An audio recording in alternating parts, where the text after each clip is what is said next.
In the silent expanse of space, the distant stars twinkled with the same calm serenity they had shown for eons. Humanity had long expanded beyond Earth, colonizing moons and planets, constructing massive stations that floated like pearls across the void. It was a golden age, a time when science and courage had elevated humans above the fears of their ancestors. That peace shattered in an instant when the first of the black ships appeared. The ship was colossal. It's an obsidian monolith moving without hesitation. It glided silently, its surface reflecting nothing but the emptiness around it. No human technology had ever created anything so immense or so incomprehensible. Its arrival in the solar system caused alarms to ring across every station and colony. Satellites scrambled, and planetary defenses activated. But even as humanity prepared, there was a sense of helplessness. This was no mere invader. This was a force designed for extinction. Commander Eli stood on the bridge of the orbital defense station orbiting. Mars's hands gripped the console as if holding the universe itself. The sensors had picked up the ship a light hour away. It was accelerating toward the inner planets with terrifying precision. "Status report," he demanded. Lieutenant Mara's voice trembled slightly. "The vessel's energy readings are off the charts, sir. It's generating a gravitational field we can barely compensate for. Weapon systems are offline. Our missiles wouldn't even scratch the surface." Eli exhaled sharply, turning his gaze to the viewport. The black ship loomed in the distance, a shadow that swallowed the light of nearby stars. Humanity's pride, its advances in technology, seemed fragile and naive in comparison. He thought of Earth, of the billions who had never known fear like this, felt the weight of leadership crush him. The first strike came without warning. A pulse of dark energy erupted from the ship, cutting through space with surgical precision. Mars' orbital stations were vaporized in moments, their fragments drifting silently. Panic swept through humanity's colonies. Communication relays went dark, leaving survivors in fragmented groups, their voices carrying only static across vast distances. On the Moon Titan, a small squadron prepared for a counterattack. Captain Leo scanned the incoming data. The black ship's shields were impervious. Every attempt at communication had failed. The humans were facing a force beyond understanding, a predator that had crossed the galaxy for one purpose: annihilation. Yet Leo refused to surrender. Humanity had survived catastrophes before. They had risen from fire, ice, and famine. They could rise again. Leo's team launched small strike vessels, weaving through debris and attempting to find a weak point. The black ship responded with brutal efficiency, disintegrating one vessel after another. Yet in the chaos, the humans discovered something unexpected. The ship was not invincible. It reacted to certain frequencies of energy, subtle pulses that disrupted its shield momentarily. It was a tiny flaw, barely perceptible, but it was enough to spark hope. On Earth, leaders convened in a subterranean bunker. President Nolan's face was pale, but his voice carried authority. "We have seconds to decide our course. Evacuation is impossible on this scale. Our only chance is to strike at its core before it reaches Earth." A group of scientists worked feverishly to modify the remaining orbital weapons. They created a pulse capable of exploiting the ship's weakness. A concentrated strike that could destabilize the shields long enough for a coordinated attack. It was humanity's last gamble. Eli and Leo were assigned to lead the mission.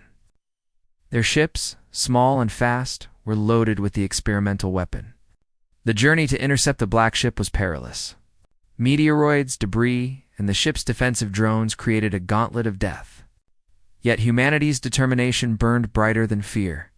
They were not just fighting for survival. They were fighting to prove that intelligence, courage, and will could defy annihilation. As they approached the black ship, the sheer scale of it became apparent.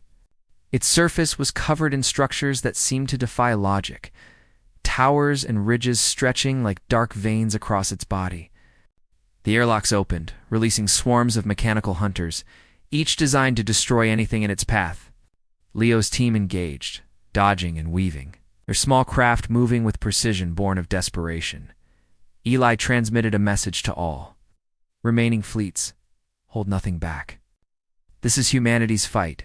They reached the core chamber of the ship, and the weapon was deployed.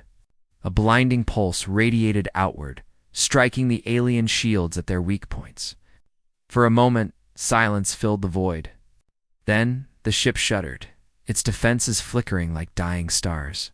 Humanity had found its advantage. From all corners of the solar system, humans coordinated strikes. Every station, every vessel, every colony contributed to a synchronized assault. The black ship, immense and terrifying, began to falter. Its response was furious, but the unity and ingenuity of humanity overwhelmed it. Finally, the massive explosion that lit the void like a newborn sun, the black ship began to disintegrate. Fragments scattered, some vaporized, some falling into the gravitational pull of planets and moons. Humanity watched, exhausted but alive. As the shadow that had threatened their existence dissolved into the cosmos, in the aftermath, survivors emerged from bunkers, stations, and hiding places. The solar system bore scars, but it was intact. Humanity had faced annihilation and prevailed. Eli and Leo, standing on the bridge of a battered station, looked at the remnants drifting silently. "We survived," Eli said, voice barely audible, "because we refused to give up." Across the planets, the message spread. Humans had stood against an impossible foe and endured. The black ship was gone, but the lesson remained. Humanity was fragile yet resilient. Weakness could be exploited, but courage could prevail. The stars were vast, and threats were many. Yet nothing could extinguish the will to live. As rebuilding began, a new resolve formed among humans. They would not wait for annihilation to find them again. They would explore, expand, and prepare. They would carry the memory of the black ship, not as a symbol of fear, but as proof that humanity, against all odds, could rise to face the darkness. In the depths of space, new colonies began to thrive, fortified by lessons learned. Technology advanced not just for convenience but for survival. Humans became vigilant, ever watchful of shadows that might descend. The cosmos was dangerous, yet it was theirs to claim. Eli and Leo looked up at the night sky from a recovered station orbiting Saturn. The fragments of the black ship floated far away, harmless now. "We survived," Leo repeated, "and we will keep surviving." The stars, once indifferent witnesses, now seemed alive with possibility. Humanity had faced annihilation and emerged stronger. The black ship had descended, but it had not conquered. Humanity endured, not just as survivors, but as a testament to courage, ingenuity, and the relentless spirit of life. The universe was vast, filled with unknown threats, but one truth remained unshakable: humans, united and resolute, were never truly powerless. The black ship was a warning, a challenge, and a victory all at once. Humanity would carry the story forward, a beacon for every corner of the galaxy, a declaration that no force, however terrifying, could erase the spark of human defiance. And in that spark, the stars themselves seemed to shine brighter, welcoming the children of Earth into the endless night, ready to face whatever came next. Asterisk.